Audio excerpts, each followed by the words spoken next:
Tere head inimesed ja tere tulemast vaatamas järgmist Matkateevi osa ja täna on meid siin väikse varjukese all 3.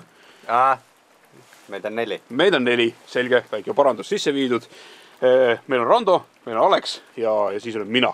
Ja tänane jutt hakkab meil pihta nugadest ja nugadest räägime sellepärast, et nuga on matkal ikkagi selline asi, mis on alati abiks. Sellepärast, et elus tuleb ette asju, kui on vaja midagi lõigata, avada, keerata, teha mingeid asju.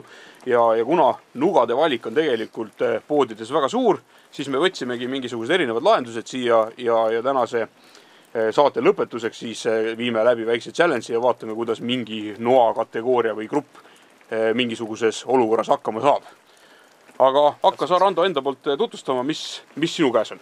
Jaa, ühesõnaga mina olen enda tänasteks relvadeks võtnud erinevad multitoolid.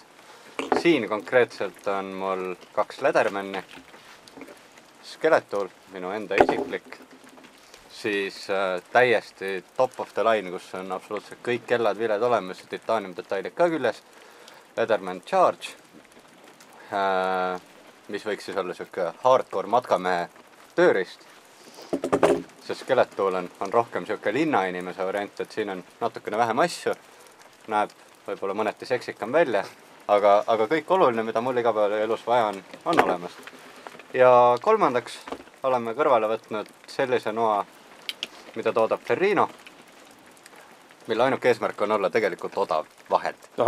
Et kui need 2 on sellised, et sa neid ära kaotada ei julge ja kuskile maha jätta kindlasti ei taha, siis selle puhul, kui lennujaama turvakontrollis ära võetakse, siis väga kahju ei ole. Asi selge. Selgituseks Charge ja Ferrino hinnavahe on 10-kordne umbes. Jaa, tõesti. Nii et teab arvestada. Loomulikult oleme me hoolitsenud ka enda turvalisuse eest ja kui eelmises saates, kus me tuld tegime, olime tulekustuti, siis nüüd on nugadega mängides meil kaasas väike karbikene plaastreid ja seda siis Aleksi enda isiklikust plaasterduse komplektist. Taskust. Just, aga räägi, mis varustus sul on? Mina sain endale taskunoad, kokkupandavad noad, on Victorinoxi klassikaline Šveitsi armeenuga, antud juhul on küll see Hunter mudel, siis on uut tüüpi Šveitsi armeenuga ka Victorinoxilt, siis on lihtsamast kategooriast on jällegi Ferrino söögiriistadega nuga.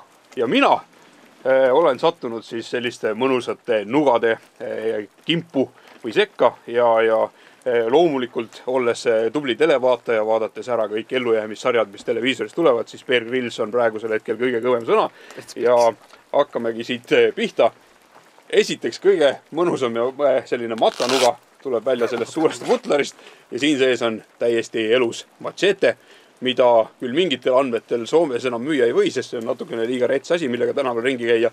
Aga Eestis on seda veel saada, et kui keegi tunneb, et džungel on tulemas, siis see on üks asi, mida endaga kaasa võtta. Just. Suurusest järgmine on siis selline survival knife, mis siis kätkeb endas sellist kõva koorega tuutut, mille sees nuga on. Siis selline nuga käib seal sees, mida ei saa kokku voltida, vaid ongi üks selline tükk ja selle eelis on see, et ta on jube jämeda teraga, nii et kui teil on vaja kuskilt ennast läbi närida, siis te võite siia rahulikult teise odiga või kiviga peale taguda, nii et midagi ei juhtu. Ja siin tagumises otsas on siis väike vile ka, et kui on vaja kellegi tähelepanu tõmmata, siis saate vilistada. Lisaks sellele tuleb sellest tuutust kuidagi välja selline tulepulk, millega saab siis hakata kraapides siit tuld tegema. Töötab ka. Ja siin tagaotsas on siis veel järgmine väga oluline asi. Siia vahel on peidetud selline veetähe kujuline teritaja, et kui teil juhtub nüsides nugad nüriks minema, siis saate siit seda teritada. Väga kasulik asi. Nii, siis järgmisena veel väiksemaks minnes on minu isiklikust kogust väike Bear Grylsi selline avatav nuga. Mulle meeldib, kui ma saan asju tasku panna, et ma selline hull jahimees ei ole, et ma selle pika vutlariga kuskil ringi jooksen.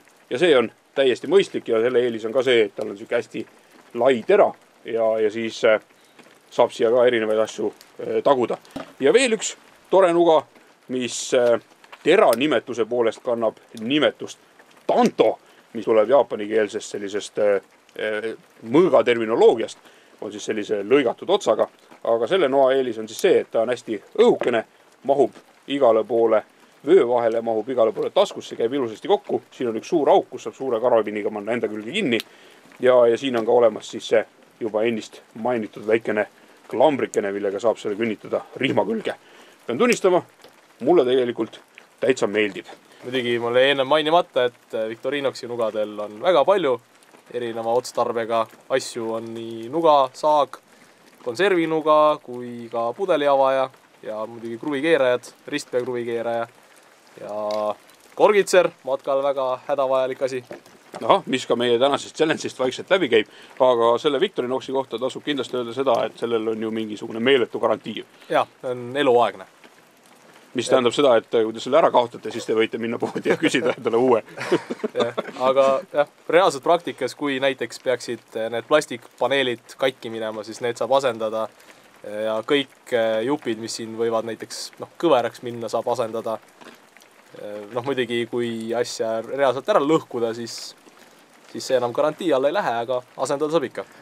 Kusjuures garantii kohta ma pean ka ütlema, et ma olen eluaeg siuke Ledermanni mees olnud ja mul on õnnestunud neid küll katki teha, küll ära kaotada. Kaotuse puhul muidugi garantii ei kehti, aga isegi täiesti nagu isiklikult lõhutud asjad on väga mõistliku hinnaga alati korda tehtud, et see on super. Ja garantii iseenesest on 25 aastat. Nüüd vist juba on maailmas ka mõned noad, mis on vanemad kui see aeg, aga Ledermann on ligi 100 aastat vana firma. Ära hakka seletama siin praegu.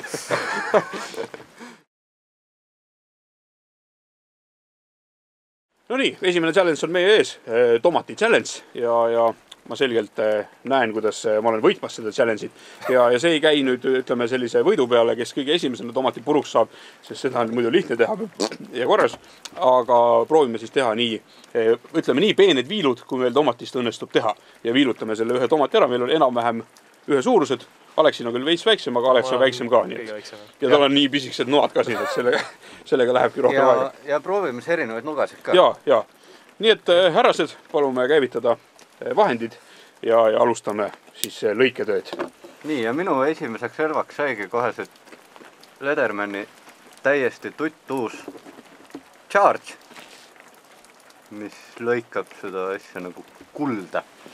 Ma pean tunnistama, et üllatava kogemuse osaliseks sain praegu selle jämeda noaga lõigates, sest ma mäletan, kui ma suvel kuskil Kasahstanis midagi lõigata üritasin, siis deformeerus see lõigatav detail, aga praegusel hetkel tõenäoliselt tänu teritamisele tuli siit väga elegantne viil. Mina sain muidugi endale kõige pehmema tomati, mida eriti hea lõigata ei ole, aga siiamaani on sellega kõige paremini hakkama saanud lainelise teraga nuga. Ehk siis Victorinoxi uus Šveitsi sõdurinuga. Mina olen nüüd muidugi oma 3. noa juures, mis on see, mis maksab 10 korda vähem kui esimene nuga, mis ma testisin ja tuleb tunnistada, et ta lõikab tõesti ka 10 korda kehvemini. Aga tomatist tuli siiski tükk välja. Ma pean nüüd ütlema seda, et ma olen praegu jälle päeva suur üllataja, on see sama Tanto nimelise teraga uhke nuga ja vaata nüüd, kuidas see mees lõikab tomatit. Võtad siit kinni ja teed selliseid viile täpselt nagu ise tahad. Vot see on praegu hämmastav. Ja siia lõppu siis ka väike matšetelaks. Ja sellega tuleb muidugi olla lõikamisega ettevaatlik, sest see on tegelikult mõeldud ikkagi, ütleme, džunglist läbi raiumiseks. Aga selgelt tomat deformeerub, kuigi tegelikult ei olegi tulemus väga hull. Nii, aga ma arvan, et jätamegi enam-vähem praegu pooleli, mis me siin ikka pikalt jaurame. Noad on vist ära testitud või sul on veel midagi testimata? Mina võin kokkuvõtteks öelda ainult nii palju, et jumala uue teraga nuga lõikab kõige paremini. Minu konserviava, mis kasutuses olnud Skeletool ei lõika nii hästi ja kõige odavam nuga ei lõika ka nii hästi. Ei lõika ka nii hästi. Aga nagu näha, viilud on ilusamad kui Aleksil. Sinu tulemus? Sul oleks juba nagu kergelt salat tehtud, ma vaatan. No jah, aga jah, kõige parem on lainelise teraga Victorinox ja siis nuga, mis ei enne mainimata on Light My Fire'i Survival Knife, mis on ka osaliselt lainelise teraga, osaliselt sirgeteraga ja peidab endas ka tulepulka, nagu Väino siin ennem demonstreeris, ja vile. Et kui tomati lõikamise kätte jääd, siis saab kellegi appi kutsuda.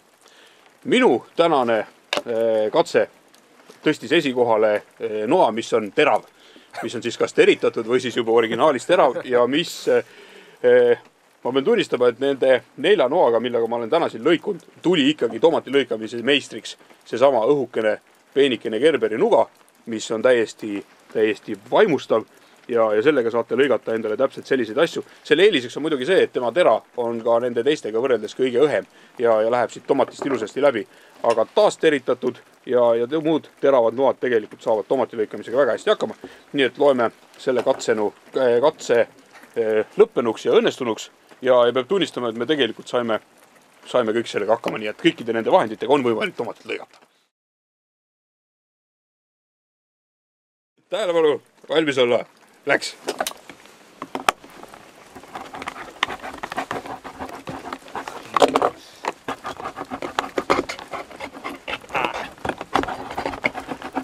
No vot. Konservi avaja on tore asi küll, aga peab oskama ka, enne. Kui sul on... Sööma! Kuidas? No nii, sööme. Okei, ma olen lihtsalt aeglane tegelikult. No vot, senikaua kuni Alex ennast veel lahti urgitseb, ma ütlen, millega ei saa konservi avada. Sellega tõenäoliselt ei saa konservi avada. Just juhul, kui see ei ole just läbi külmunud, siis saab selle teha lihtsalt nagu väikese burrito pooleks ja nii ongi. Ja mina pean tunnistama, et mina natukene cheatisin, sest ma alustasin sellega, kui ma vaatasin, et see on natuke liiga aeglane. Ja lõpuks võtsin oma Ledermanni. Ja tõstsid Ledermanni meeste maine. Konservi lahti sain. Ja Alex on ka jõudmas lõpusirgele, aga las ta jääb siia mässama.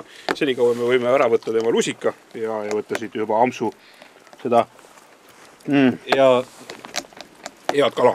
Ja selle challenge'i kokkuvõtteks võime öelda seda, et tegelikult kõigega sai ilusti lahti. Ainult, et noamees saab kõige ennem süüa. Või kõige kiirem saab enne süüa. Kõige kiirem, jah.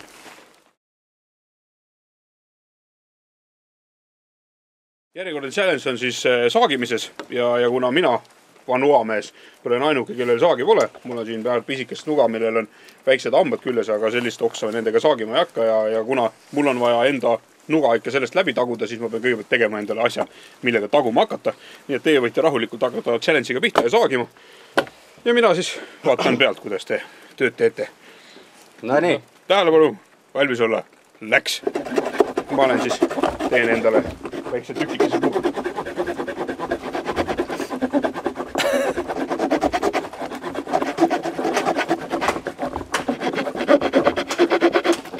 Oksa teist ära.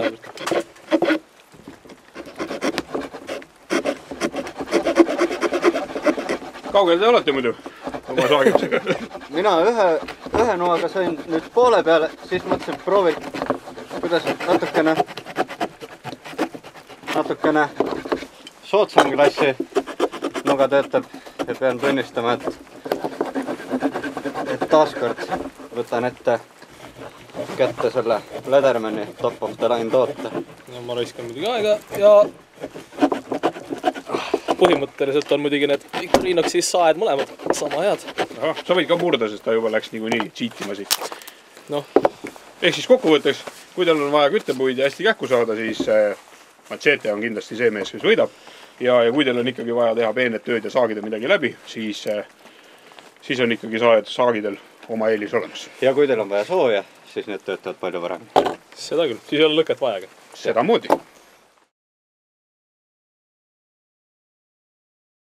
Ja viimaseks ülesandeks on meil, kuna me kõik oleme mehed, siis on vaja naistele vahel veini lahti teha, et veini avamine. Ja mul on muidugi selge eelis. Vähemalt ma saan seda tsiviliseeritult teha. Nii et alustame, võidab siis see, kes enne lahti saab. Ja läks või? Jah. No veiniga on see, et kui muud ei ole, siis saab selle punni sinna sisse ka toppida. Näpuga toppides on muidugi see jama, et see kipub valusaks minema ja võib-olla läheb pärast nii paiste, et ei tule enam välja. Noh, selgelt on Alex juba juhtimas. Kuna minul puudub igasugune võimalus veinipudeli avamiseks peale näpuga toppimise, siis võit on siin olemas.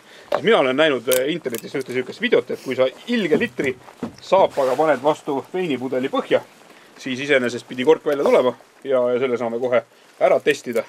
Niipidi või? Ja, niipidi jah, siis ta pidi korgi välja lööma ja kohe vaata, mis saab.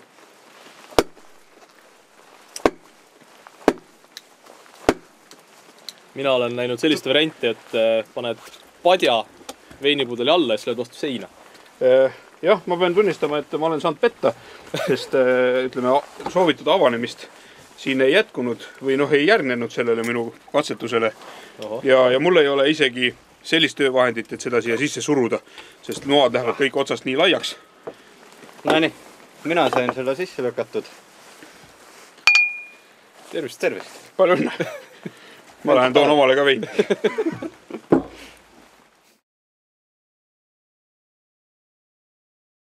Nii, ja Ledermanni meestel on veel üks hea eelis. Igal Ledermannil on põhimõtteliselt olemas kruvikeere. Need on torksid, absoluutselt 60, kõik asjad on olemas. Kui sa oled rattamatkal kuskil mujal, täiesti super, saad oma ratast remontida, mida iganes teha. Või kui sul on metsas kaasas jootekolb, siis näiteks otsa vahetamine, sellega on imelihtne. Ja täpselt samamoodi ka Victorinoxil on kõik olemas. Nii ristpead kui ka lapikud kruvikeered. Ainukene, kellel ei ole mitte midagi kruvide keeramiseks, on noamees, sest noaga ei tule enamasti kaasa ei pluss ega miinusotsaga kruvikeerajad. Siin on põhimõtteliselt selle otsaga võimalik mingid asju lahti keerata, aga see enamasti keerab ka selle otsa lahti, selles noa otsa mõttes. Ja nii ta ongi, et lõppkokkuvõtteks tulebki lihtsalt tõdeda seda, et tegelikult on iga töö jaoks ikkagi olemas oma riist, mida tuleb siis matkale minnes juba arvestada, et mis teil tee peal võib tabada ja mida teil võib vaja minna. Kas nüüd kõige universaalsemat asja on, ma ei oska öelda, tegelikult teil on kindlasti universaalsemad asjad kui noad, aga mis puudutab kuskilt läbi minemist ja küttepuude tegemist, siis kindlasti Machete on kirvele kohe järgmine mees, sest see on piisavat raskust ja siin on piisavat löögijõudu, et sellega saab nii lõhkuda puid laiali kui ka lõigata mingisuguseid tükke ja asju teha. Jah, ja mis me veel tõdesime? Odavad asjad töötavad nagu odavad asjad töötavad, aga samas nad töötavad, täidavad oma funktsiooni ja kadumisest ei ole kahju. Ning ma arvan, et siinkohal ongi sobilik lõpetada vist.